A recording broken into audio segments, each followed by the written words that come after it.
Hello and welcome to the MHG podcast. As usual, life could be a little bit miserable, life could be a little bit dark, but we are here to bring you as much light and as much joy as I possibly can. As we possibly can. I'm just going to start it off by going, I'm Bradley, I'm joined by Stu. Smoke me a kipper. Let's talk about what's been going on. We will, yes, yeah. So, unfortunately, lost one of the great comedy writers of our era, at least. Yeah. Of any era, I think. I think it's, Rob, before we do it, Rob Grant sadly passed away yesterday as I'm speaking, or Wednesday as I'm speaking, wasn't it? So, yeah, the 25th, yeah. Yeah. It just hit me, just like badly, that one. I loved Red Dwarf growing up. And I still, whenever it's on, I don't care how far into the episode it is when I flick across it, I will catch 5 minutes of it. I don't care. I'll watch a whole episode. It's timeless, which is really weird for a thing that was originally created in the late 80s. Yeah. Yeah. Created in the late 80s and set in the future, of which a lot of sci-fi things around that things aged badly, but it just felt timeless. Absolutely, yeah, it really did. And I think, partly because it's that Doctor Who thing of they don't have a lot of money. So you're already braced for it to look, kind of silly and cheap. But it isn't trying to mimic something that's, in the consciousness and in the zeitgeist at that moment because they can't afford to do it. So that works brilliantly. And it's just really down to earth and silly. It's a combination of down to earth and silly, which ages pretty well, It would work if it was set in an apartment in New York better than... You've got to look, it's aged. This is great comedy, right? It's aged so much better than Friends. Oh, yeah. And it shouldn't. Like, you look at the two, go, which one of these is still watchable today? You would never pick the shoddy-looking sci-fi comedy. I know. Or just glancing at it. And it's a testament to how great a writer Rob Grant was. Yeah, it's a very human and humanist kind of show, which I think really helps as well. That kind of... Yeah. It's not tied to any particular thing going on in society at the time. And it's quite anarchic. Yeah. And I think, that's kind of... There's a lot from the 80s that are... Not a lot, because, these things are, like diamonds in the rough, but there are a few from the 80s that are like that. The young ones, I mean, obviously it's a bit more tied to its era because it's got that variety format, but that's aged very well as well, But yeah, just pay homage to the great man who, for eternity now, could be drinking fresh mango juice. Yeah, goldfish shoals nibbling at his toes and all that. Yeah. Uh-huh. However, can't celebrate everything that's going on because we will touch on it. The BAFTAs. And just the pure lack of empathy and understanding that's come out from it. For anyone who's not aware, you had Michael B. Jordan and Delroy Lindo up on stage to present an award at the BAFTAs. And for anyone who doesn't know, both are black actors. And in the audience, you had John Davidson, who is he's a Tourette's sufferer. He's not just a Tourette's campaigner, which makes it sound like the Tourette's isn't part of him. He just campaigns for it. He's a Tourette's sufferer and campaigner. And he has had a film about his life made called I Swear, which I really want to see because everything I've seen of it looks absolutely fantastic. A lot of people in the UK are aware of John Davidson because of documentaries from going back to the 80s and 90s. And he was in the room because of that. And for whatever reason, they put a hot mic near him. And he had a tick. And he shouted out the worst racial slur that a black person could hear. It was the N-word, and the reaction to it, I felt Michael B. Jordan, Delroy Lindo at the moment handled it with grace and dignity. They paused, gathered themselves, carried on. John Davidson took himself away from the situation. I don't feel he should have, because we shouldn't have to apologise or excuse ourselves for disability. But then there's this whole thing about editing that goes on. The BBC decided to edit out a Free Palestine speech, but leave this in. I don't believe anything should be cut from a broadcast like this. I think it should be shown as is. If you want to silence the word used, fine, do that, but put up some kind of warning to say why you've bleeped it, what generally was said, and why you felt it should be bleeped, but we're not hiding the disability.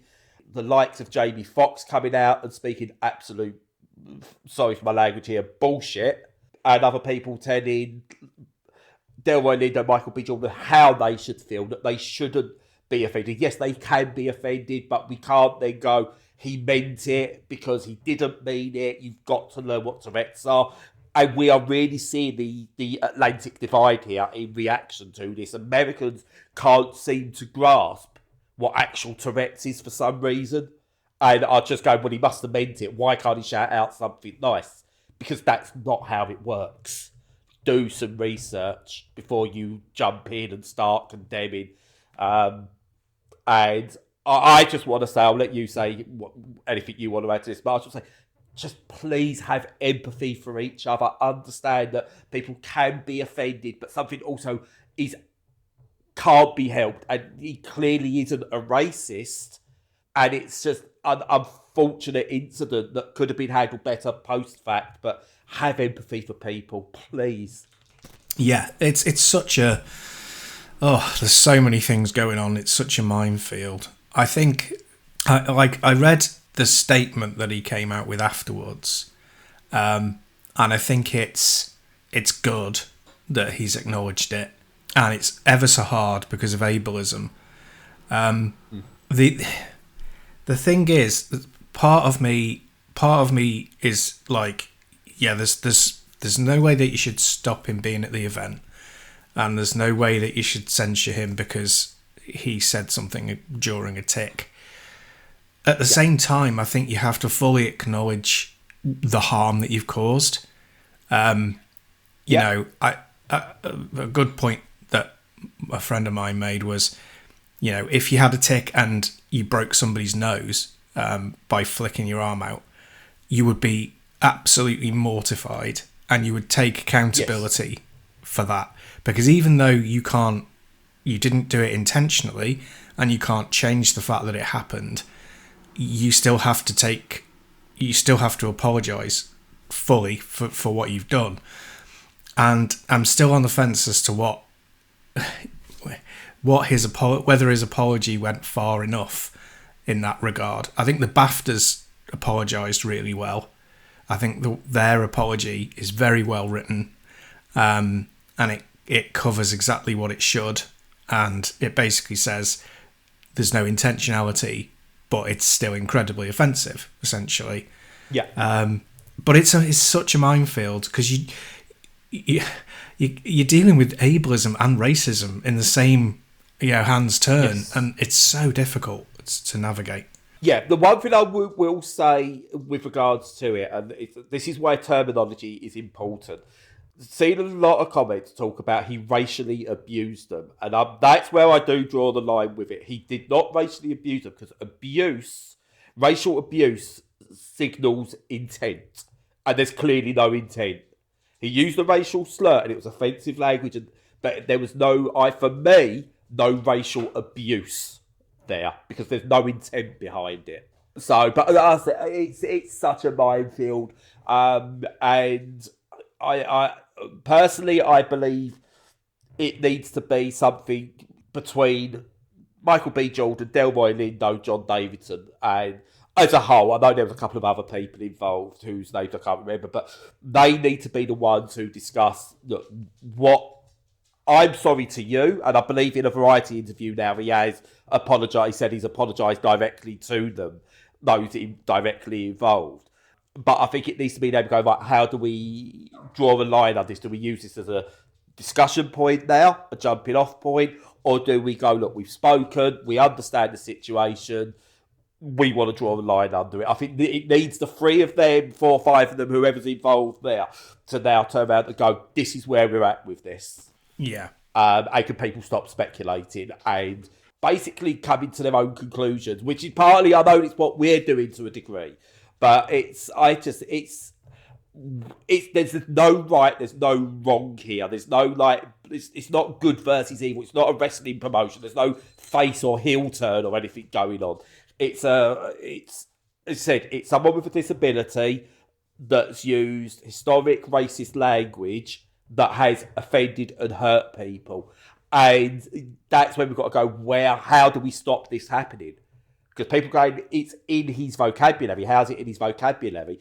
It's a man that grew up was born in the 60s and grew up in the 70s, 80s and 90s where that language was prevalent. So of course it's in its vocab. So what do we do to eradicate that language? So that maybe not him, but in 40, 50 years' time, we don't have that. That can't be a tick because no one knows what that word is. Yeah. It's so it's so much needed in terms of education around it, I think. And I think you're right. I think the three of them or more, depending on who else should be involved, coming together and forming some sort of a statement or education piece would be good. Although I totally acknowledge that there's no responsibility on Delroy Lindo or Michael B. Jordan to have to do that. That's not their responsibility. It's only if they wanted to. But it's awful. And very briefly touching on the BBC's role in all this is absolutely terrible. I agree with you that things shouldn't be cut, and context is incredibly important. And cutting out the Palestine support is disgusting. But since they got taken over, the BBC got taken over and run by a chairman who is basically the rightest wing Tory you can possibly get, this has become the standard, and this is what you expect from the BBC now, which is disgusting. Yes, it is. And I think that's also about that side. That it's empathy is the one thing, and I so hard to pick your words because I don't want to sound like I'm defending racism while being ableist. I'm clearly not ableist. Like, people who know me know I clearly cannot be ableist. Can I be ableist? Is it possible for me to be ableist? You could still be ableist, against people with different disabilities, but you're definitely not. People who know me can see me go, oh, that person can't be ableist, surely. Autistic, blind, one leg. I'm ticking all the boxes here. But to move on, really, still on politics, some good news in politics. The Galton and Denton by-election up in Manchester, won by the Greens. So good. It's happening. .gif or whatever it is. Are people finally having enough of hatred politics? It's hard to tell. It's Manchester way, so the Northwest is quite left-leaning anyway as a whole. Yes. So, but the Greens getting there. Getting something already, that's a good sign. Yeah, it really is. It's a real milestone. Yeah, it is. I voted for them in the general election, even though I knew that it wouldn't move the needle at all or make any difference at that point. But I still did it because I was disgusted by Labour and I just couldn't, in all conscience, vote for them. And I've given up voting with tactics in mind. I will never do that again. I will only ever vote for the policies and candidates that I believe are right, and that's how everybody should, I think. I'm hoping that I don't care if people are voting for the Greens tactically, but I hope they're actually looking at the policies and making an informed decision. But at this point, for other people, I really don't care. I'm just glad that they've won this one. Right, listen, Stu. Only the Liberal Democrats can win. Only the Liberal Democrats can stop the Tory in your area. This is how you do it. I'm with you. They're running scared because all the name calling and trying to find the skeletons and everything. And the fact they keep going to something he said 20 years ago about inflating boob size with hypnotherapy.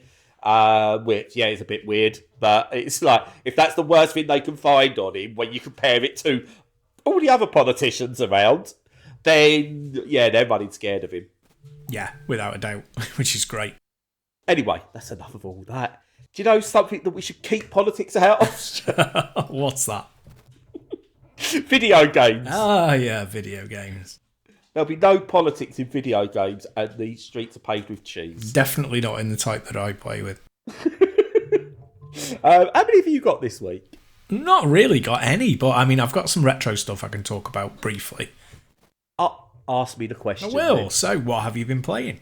So, what happens, Stu? Right, I'm braced. I'm ready. If you take famous failed video game Anthem, mix it with famous failed video game Mighty Number 9, what do you get? Go on. What do you get? You get Anthem number 9. I'm guessing that this game isn't going to be a fusion of those two. No, it's just called Anthem number 9. Fair play.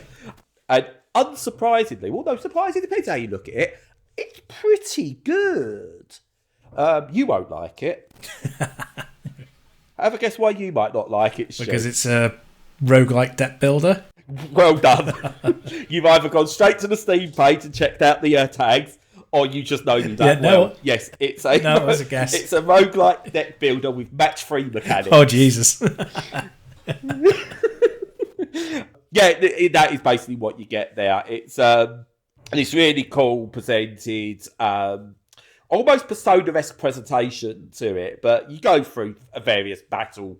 It's the usual deck builder route through. So you go room, do a battle, room, you might get a prize, room, you'll get an event, room, battle, prize, boss, that kind of thing.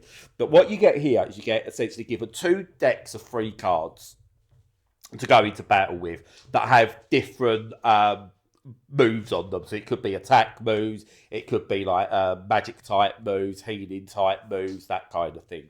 And each of these cards has a gem pattern at the bottom. So you might have like one that's got a red and a blue gem at the bottom, another one that's got a blue and a red gem in those orders, another one that's maybe got more power and it's an orange, red as its pattern. And then what you then get is this row of different gem colours that you can use, and you select the gem colour and you go, so I'll select a red gem and a blue gem, and that will play that card. I'll then select a blue gem and a red gem, and that will play that card. And you play as many cards as you can to build up different combos to attack the enemies. And you obviously, each time you get through, you get rewards, you can get more powerful, get different synergies going. And it's got a really cool match-3 mechanic. So if you've got a card that's got a red-blue cost, and then you've got another card that's got a blue-red cost, if you play red gem, blue gem, you've already essentially played the blue gem for the next card. So you then play a red gem, and you've played, using 3 gems, you played 2 cards. But you've then already set up a combo to go back to that first card. So you could essentially play red, blue, red, blue, red, blue, red, blue. So, you've played 5 gems, and maybe play 10 cards worth of combo.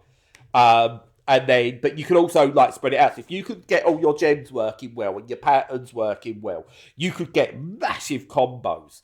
And if you do a certain amount of combos, you stop your enemy attacking you, you cancel their attack. So it's got all these different levels of strategy to them that when I first started playing it, and I'm probably describing it in a way that makes you just go, what? When you first started, that was my first thought. It was like, I don't know about this one. It's too much going on. But I think I gave it an hour of playing it, because again, a lot of games you go, if it doesn't grab you inside the first hour, what's it doing wrong? I think deck builders are different, because it's only when you learn the synergies and the strategies that it really starts to open up. This does that. I think after I played through the tutorial, played through one of the easier rounds, lost a couple of times, went back and started to understand it, the game really opens up. And then because it's a roguelike, you also get, the better you do, the more you open up, and you unlock more cards that you can take into battle early, and all different kinds of things. And I've now put a good number of hours into it, and it's not as good as Slay the Spire, it's not as good as Monster Train, or anything like that, it's not as good as Balatro, but it's a decent game to have as an alternative. I fancy a different deck builder today, kind of thing. It's not perfect, it's not changing the world, but it's brought some credibility back to both Anthem and the number 9. Yeah, that terrible loss of credibility that the number 9 had suffered. Yeah. I mean, it had because of Mighty Number 9. Oh, well, I was thinking that Inside Number 9 might have glazed it a little bit, made it a bit better. Well, no, Inside Number 9 was before Mighty Number 9, so Mighty Number 9 ruined Inside Oh, Number 9. yeah, you got a good point there. You have. I think you're right. But yeah, no, I mean, this looks really good. I mean, it looks gorgeous. I love the whole setup of it. The art style being extremely like Persona. Anime. Yeah, it's got... You'd be like an anime fan on prom night. Yeah, exactly. But yeah, no, it looks lovely. I would actually give this a go. I would have to give it... There's a demo, isn't there, I think, on Steam. So, yeah. Maybe, I might actually pick up the demo for this and give it a go, see what I think, because it's pulling me in with its gorgeous looks, much like my wife did. Yes, that's why I have you on the podcast as well. Well, of course. Yeah, I'm like a black hole just sucking in everybody's attention. That's what it is. Yes, that's what black holes are famous for. Yeah, well, that's what I understand. Yeah, that's what I took away from Interstellar. The white hole. That was a Red Wolf reference. Surprised you didn't get it. Well, no, I didn't. Yeah. Ironically enough, my wife is the massive Red Dwarf fan. So. Oh, is she? She is. Oh, yeah. I can't wait. Next time I'm up, we're going to go through as many references as we can. Yeah, you should definitely do that. You should love that. Anyway, moving on. So, give me some retro goodness, Stu. Oh, well, I certainly can do that. So, yeah, I've been playing Prince of Persia on the SNES, which is a really odd game that has weathered the storms of its retro age extremely well. It's very different to pretty much anything. There's a handful of games that are sort of similar, but really it kind of stands alone. And it's a kind of platform game where there are tons of traps. It's laid out like a maze, but in a 2D sort of style. So in a 2D side-on perspective. And it's made of these sort of tiles that you jump between. And some of them are traps or part of traps. And some of them are switches for opening gates. And some of these you can use to drop onto switches, some of the collapsible ones, to permanently keep gates open. And it's kind of like that. Theseus, is it, in the Minotaur's realm, whatever it was. Yeah. That's Ship of Theseus. I don't know, you see. I'm getting into dodgy Greek mythology territory here that I don't know very well. But yeah, essentially it's that. And it's got this weird rotoscoped animation where they drew around real life animation of recordings of people moving. So it's kind of very, very smooth, but you have to put your inputs in prior to what you want done. It's not instant like you would get in like a Mario game, which adds to its uniqueness and individuality. And it's also got a combat system where you sword fight with various enemies, and it's really, really simple. You've got like one button to parry, and which is the up on the joystick, and one button to attack, and that's it. And yeah, it's really fluid and works amazingly well. And it's a really good game. So every level is like a puzzle, essentially, as well as you having to have good reflexes and good mapping skills in your brain, which I don't, so it's tough for me. But it's really, really good. I mean, that's a really simplistic way of putting it. But what's very pleasurable about it is the sense of accomplishment where you work out the pattern and the route that you have to take, what you need to switch on, what you need to keep switched off, how you need to dodge, what you need to walk through, tiptoe through, and which you have to run past and jump past and drag yourself up from. And yeah, imagine, if you've not played it, Tomb Raider, the first game, but in 2D, is essentially what Tomb Raider did, is take that idea into the 3D realm. And it hasn't aged a day. It's so singular, and there's not really anything that you could do to improve it without taking away its individuality and charm. It looks great. It's got this, obviously Persia, Iran kind of. It was Iran, wasn't it? Was Persia Iran or Iraq? I can't remember. But Iraq. Persia, I think, modern day Iraq. Yeah, that's it. So it's got that excellent sort of, vibe. It looks like Aladdin or something like that. Really gorgeous, particularly on the SNES, which has got a lovely kind of sheen over it. They retooled the sprites and made them even more close to the Persian aesthetic. It's very, very hard in that it's got a time limit, and the time limit is only 90 minutes. So you can find yourself completing a stage and really not leaving yourself enough time for other stages later in the game. Now, it's intended for you to keep going back with passwords and getting better times if you're stuck in that situation, but it's not ideal. It's the one flaw. However, it's a flaw that's incredibly easy to work around.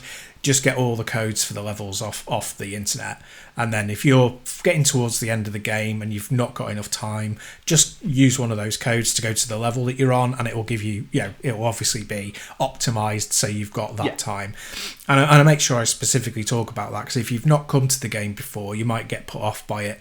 A Pikmin style situation of just feeling too much pressure because of the time. So don't ever feel like that. If you can just grab the codes off the internet, and then the timer becomes a non-issue, essentially. I would recommend that for your first playthrough. Just have them to hand. But yeah, it's superb. Not really very much like anything else at all, apart from, another world and that sort of thing.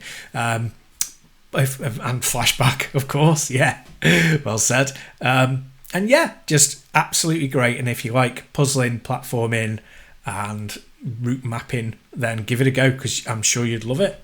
Yeah, it's there's still 2 games I look back on from that era and just go, and my mouth still drops because it just looks absolutely gorgeous. Like, even if it's like the art style may have lost a bit or been improved on, just that when you look at it in motion, Flashback and Prince of Persia specifically, Another World is another one, but for me it's always Flashback.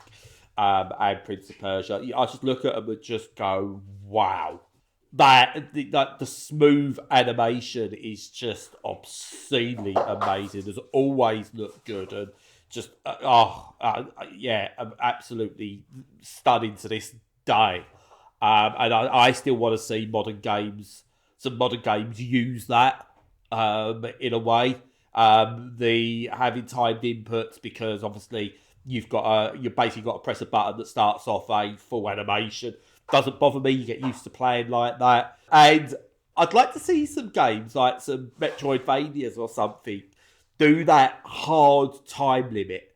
Like, base your game around it. You've got 90 minutes or whatever it is to complete the game, but have ways of maybe pausing the time or being able to skip sections and stuff like that. I love that idea.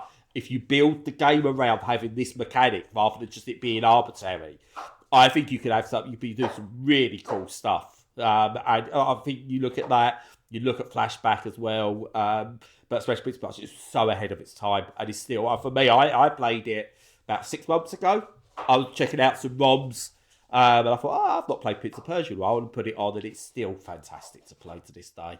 Yeah, I only stuck it on as a kind of quick. I was like, I'm just testing out emulation on my Steam Deck, because basically, it's too long to be going into. It's too boring as well.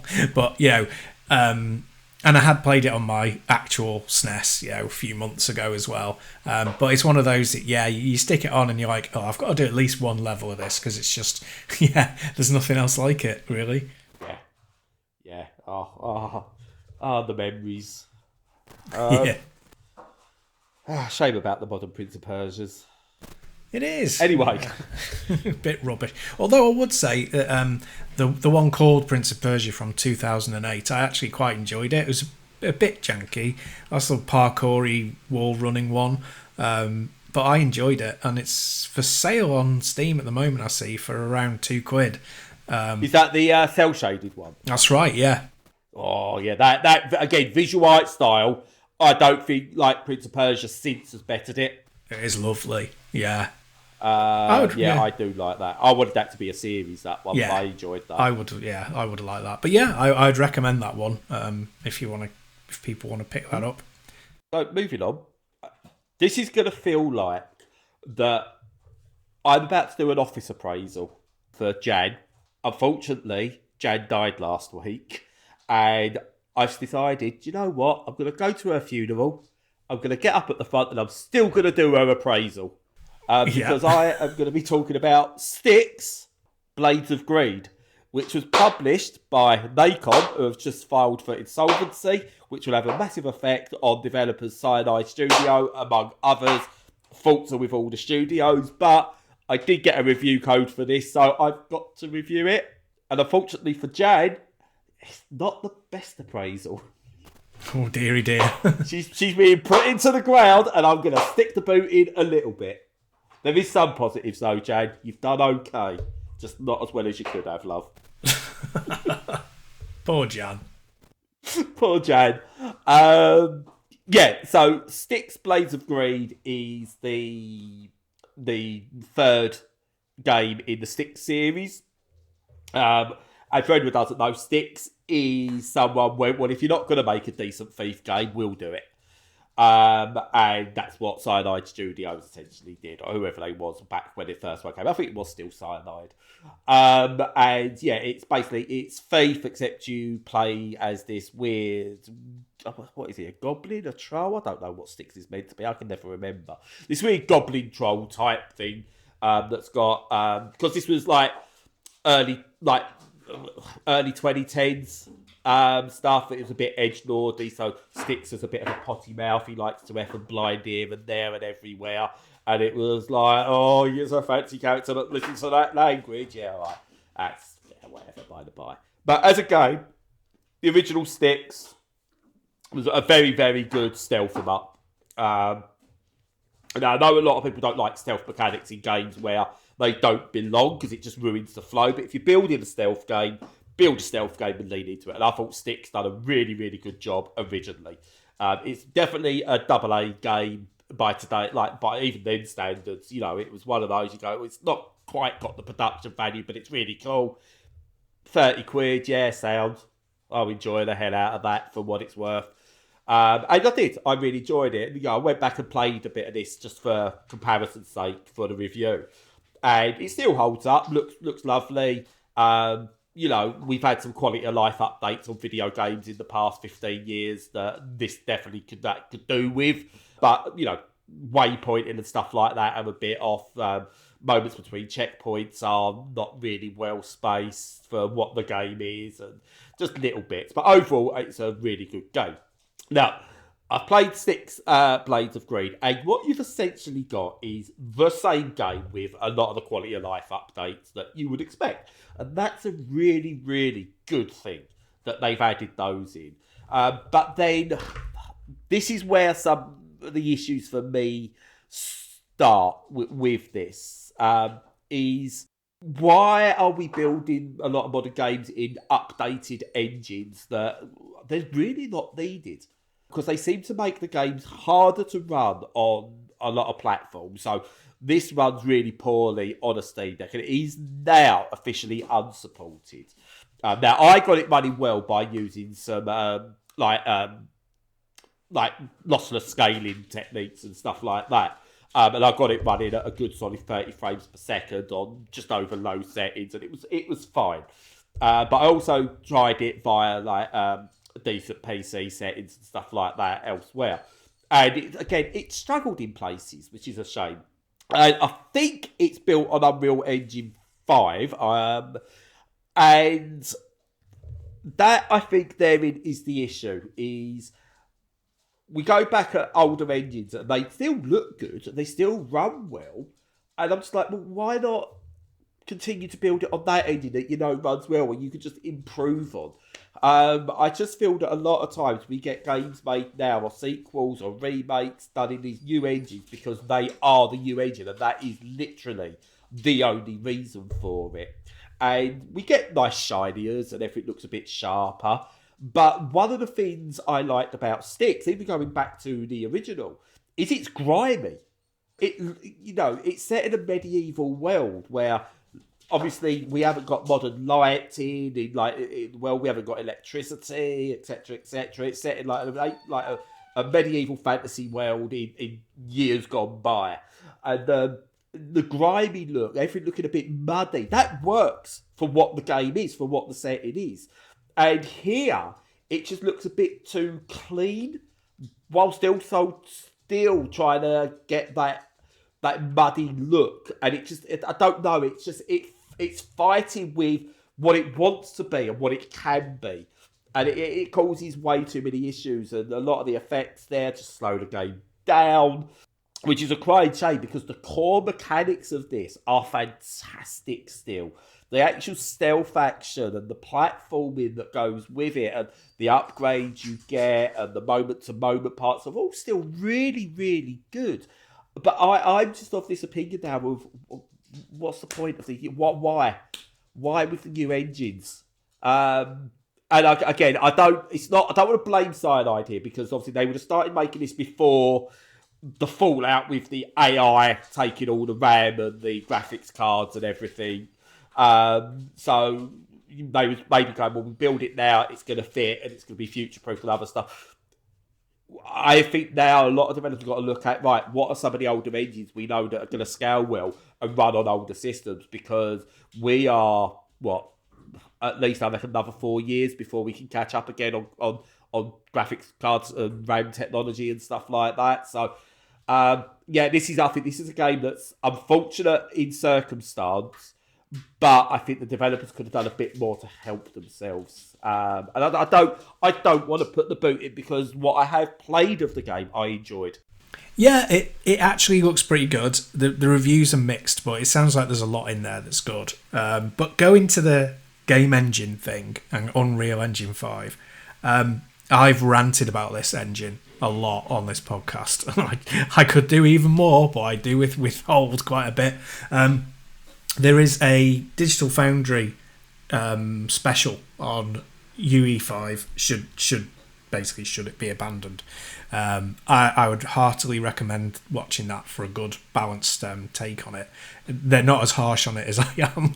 They're like, yeah, it's great, it's just not utilised properly. But my point of view is, I don't know, just the ubiquity of it and the high requirements of what it has just turns developers off and away from getting the best out of it. If you want to optimize and make sure that it'll work on a variety of systems really well, you need to look at turning off Lumen and Nanite, unless you're really targeting the highest end stuff. And it just doesn't do it. And God, recently the worst is Romeo is a Dead Man. It absolutely runs abysmally. Like it on my PC with everything lowered, you can only just about hit 60, and normally lower than that. Just appallingly implemented. And not long ago, I was replaying. And I do apologise in advance. Star Wars Battlefront 2, because I got that years ago. Yeah. Bloody EA. But I was playing it because I like it. It's a good game, and it's still a good game. Yeah, and Frostbite engine is absolutely amazing, and it runs perfectly. It runs. I know it's hard to work. Well, I've heard that it's hard to work with, but it was worth it because it's bloody amazing. And I just started Resident Evil Requiem this morning, and that's the RE engine, and that does grime. You actually feel the disgust of disgusting things. It doesn't have that neutralised, bland palette that a lot of UE5 games have, and I'm sure you can make them look grimy, but it doesn't lean into it. So if you're playing a game like Styx, if you're developing a game like Styx rather, you're going to struggle to make it look lived in and grimy if you're using the UE5. So use something else or use the old engine. So yeah, the ubiquity of UE5 is really starting to piss me off. Yeah, and it's like when they show it off, I'm not going to deny, like they could do, like visually you could do some, if you've got, endless budgets and everything like that, you could do some, that Matrix demo they did looks stunning. Although weirdly, look at it now and some of the faces look a bit, that's definitely some uncanny valley going on there. Yeah. But visually, like scenery is, wow, you can't tell the difference now. But games don't need to be real. They're games. We know they're games. Use Unreal Engine for films. Great. Do you know what? You can make like without having to go on location or set up expensive green screens system. You can make realistic cityscapes or whatever in Unreal Engine 5 for films. That's great. But for games, I don't think it works. Now, I don't know whether it's Epic have decided to, like, you are not allowed to use Unreal Engine 3 or 4 anymore. We've just said, no, we are cutting that off completely.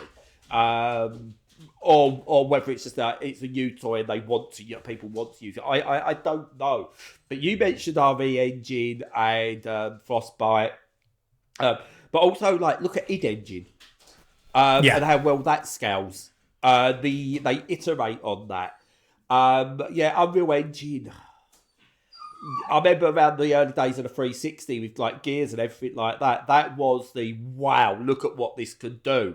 And the game still played pretty well on the whole, especially when people got to grips with it. Whereas Unreal Engine 5, it doesn't feel like the developers are getting to grips with it at all. No, it doesn't. And I think if you watch that video, they talk about it a reasonable amount. In that essentially a lot of features are switched on by default apparently, and it's very, very difficult to start disabling those but also achieve the look that you want without a great deal of time and knowledge. So the ones that spend a lot of money on development will obviously look a lot better than the ones that don't have that budget. Which is just crazy to me. And it should be, UE5 should be like any other engine. You use it if it's the right tool for the job, and it should not be ubiquitous just because it doesn't have an initial license fee. It's just, move on to something else, and only the people who can really afford it should be using UE5, I think. Yeah, no, I totally agree. And even then, they probably shouldn't. Yeah, probably not. But yeah, I think what I would say is if you get a chance to play Styx on, if you've got it and you've got something like a GeForce Now or something like that, you can play it on there. You will get the benefits of how good the actual game is, because you haven't got to worry too much about your system holding it back or anything. But I can't see many people playing this at its optimal settings, and certainly not for a few years. I feel, this is where I feel for Cyanide. If they take a decision to use Unreal Engine 5, they've got to take some of the responsibility, but they've probably done it with, okay, where's everything going? I get that. You said, like, the no initial cost thing and everything like that. I get all that. If it's a decision from Nacon, that publishers have got to learn where not to get on. But and the fact that Nacon have gone for insolvency, I fear for the likes of Cyanide whether they'll survive this. And this is probably the end of Styx as a series. And it's a shame because I actually really like it. And it's a solid trilogy. Yeah, no, that is disappointing. Yeah, hopefully some other publisher acquires the rights and they get a development team that can do it justice. And probably Microsoft. God, and they'll cut them down. Oh, bloody hell! Anyway. Yeah. But no, that's it for this week. It's one really good game, and one game for me that is good, but is absolutely ruined by circumstance. Yeah, exactly. And my old classic one, which is, it's much easier to play games from the past because then you only pick the ones that are good to play. Yeah. Or you could just wait about a week now. Less than a week? No, a week. No, less than a week. Because Slay the Spire 2 is coming. I know you're excited for that one, Stu. Oh, I won't be able to sleep, mate. Yeah. But I'm not that bothered by it, You know me. I'm lies. not a fan of those sorts of games. Lies. I can't wait. I've like 40 odd hours on Monster Train this last week. So I'm well set. Nice I'm well in on these games. Yeah, I mean, that's how I'm feeling about playing Resident Evil, to be honest. It's absolutely superb. I'm going to be consuming my time and my life for the next week. Yes, and then we've got coming up one we will both be playing, and we'll be talking about in a couple of weeks, is John Carpenter's Toxic Commando. And I do wonder we'll have a discussion as to why maybe filmmakers shouldn't get involved with games. We shall see. You never know. And how there's a lot less colour than I fully expected there to be in the game. And we will talk about it because I'm still not sure. I've not played enough for it to make any decisions. But my initial thought is, where's the John Carpenter? Oh, yeah. But yeah, we'll talk about that in due course. But yeah, that's it for this week. It sure Be is. nice to each other. Yeah, please do. Yeah. And I'm going to go and smoke myself a kipper. Yeah. Make sure you're back for breakfast. But I will be. good. So, as usual, follow us on all the socials. Make sure you're checking out our content on the website. Join us to chat on Discord, which we still haven't actually spoke about the age restriction thing yet, but we will. And in the meantime, until next week, stay safe and stay sane.